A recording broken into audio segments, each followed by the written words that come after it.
आज निकुंज में सब अली खड़ी हैं, सब सहचरियां खड़ी हैं, सब बहुत बढ़िया कछु आनंद, ऐसो कछु राग गायो गयो, ऐसी कोई लीला करी गई कि वासों श्री जी बड़ी प्रसन्न है गए। और इतनी प्रसन्न भाई, इतनी प्रसन्न है कि प्रसन्न है करके सेज पे बैठी बैठी श्री जी कहें, आज तो भैया तुम सबरी कछु मांग ले, जो मांगोगी सो दूंगी। श्री जी की पहली बार ऐसी स्थिति ना है। श्री जी तो कभी भी ये कह दें कछु मांग लो, पर सखीन को स्वभाव है कि वो श्री जी से कभी कछु याचना ना करें, बस एक ही याचना करें कि सदा अपने श्री चरण कमले में किशोरी मोहे अपनी से कर लीजिए। हे श्यामाजू, आप बस अपनी बना के रख लो, यही हमारी कामना, और हमें कुछ नहीं चाहिए। ललता आदि सब सखियां ने आकर के प्रणाम करी, बोले हे श्यामाजू आप सदा राजी रहो, यही चाहिए। कोई कह रही आप सदा प्रसन्न रहो, यही चाहिए। आपके जितने आरते सब मुंह पे आ जाएं, यही चाहिए। आप सदा निकुंज में विराजमान रहो, ऐसे ही प्रसन्न बढ़ते रहो, आपको मोद प्रमोद नित प्रति बढ़ते रहो, यही चाहिए। विशाखा जी की बारी आई। विशाखा जी सामने आकर के बैठ गए। मांगो विशाखा, कहा चाहिए? बोले मांग लो। बोले हाँ। मुकरोगी तो नहीं? बोले नहीं। बोले वचन दो, जो मांगूंगी सो दोगी। श्री जी बोले देंगे। बोले आपके बगल में जो श्याम सुंदर बैठे हैं, इनको हाथ पकड़ करके मेरे हाथ में दे दो, और ये सदा के लिए मेरे है जाएं, ऐसी कृपा मुंह पे कर दो।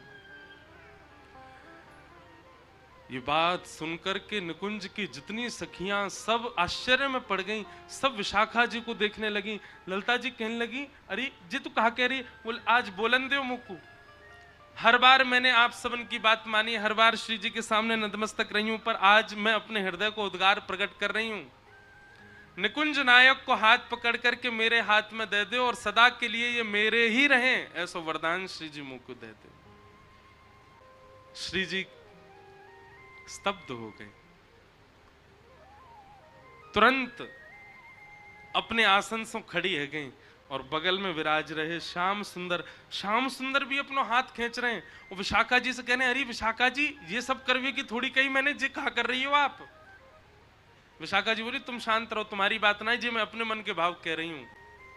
किशोरी जी ने तुरंत हाथ पकड़ करके विशाखा जी के हाथ में दे दियो, और विशाखा जी को उठा करके निकुंज के सिंहासन पर बिठा दियो, और स्वयं चमर लेकर के डुराने लगी। क्यों? निकुंज नायक के बगल में जो उनकी बैठे वही निकुंज की नायिका है।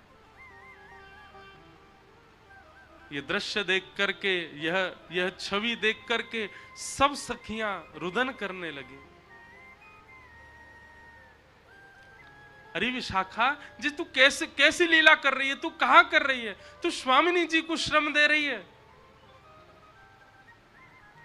सब बोलते रहे, पर विशाखा जी तुरंत बैठ गई ठाकुर जी को हाथ पकड़ के, और जैसे सिंहासन पर बैठी, सिंहासन पर बैठ करके श्री जी की अदा में विशाखा जी बोल रही हैं,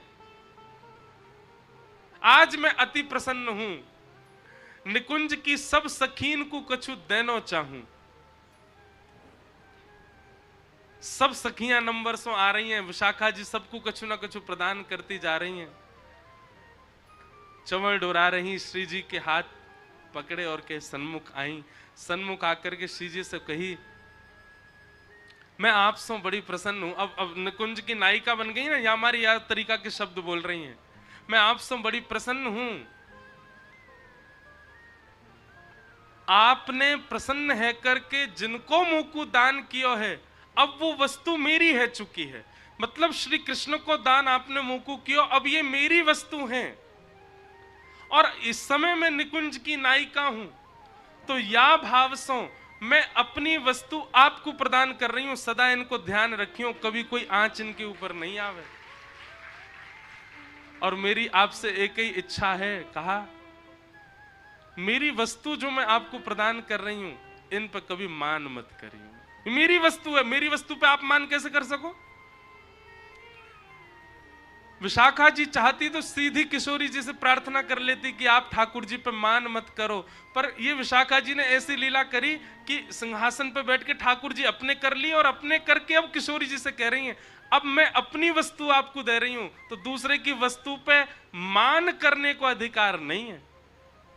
हे किशोरी जी, मैं अपनी हृदय की वस्तु जो आपने मुझको दी वही मैं आपको प्रदान कर रही हूं, मेरी वस्तु को ध्यान रखियो और आपको हर भाव को अधिकार है, पर अब मान मत करियो, मेरी वस्तु पे मान मत करियो। काउदना मुझको पता नहीं चल जाए कि श्याम सुंदर आज रूठे बैठे। किशोरी जी ने विशाखा जी को हृदय से लगा लियो। इतने में ही देखे सिंहासन पर ठाकुर जी कहाँ गए, नीचे देखी तो पौड़े हुए चरणन में। जय हो विशाखा जी, बढ़िया तुमने बात करी, मैंने कहा लीला रचाई तुमने, ऐसा करके अरे सीधे ही कर देती, पर नहीं, आपकी बुद्धि को प्रणाम है। पहले मैं अपनों कर लियो, अपनों करके फिर किशोरी जी को देके करी अब इन पर मान मत करियो, जो मेरे वस्तु है।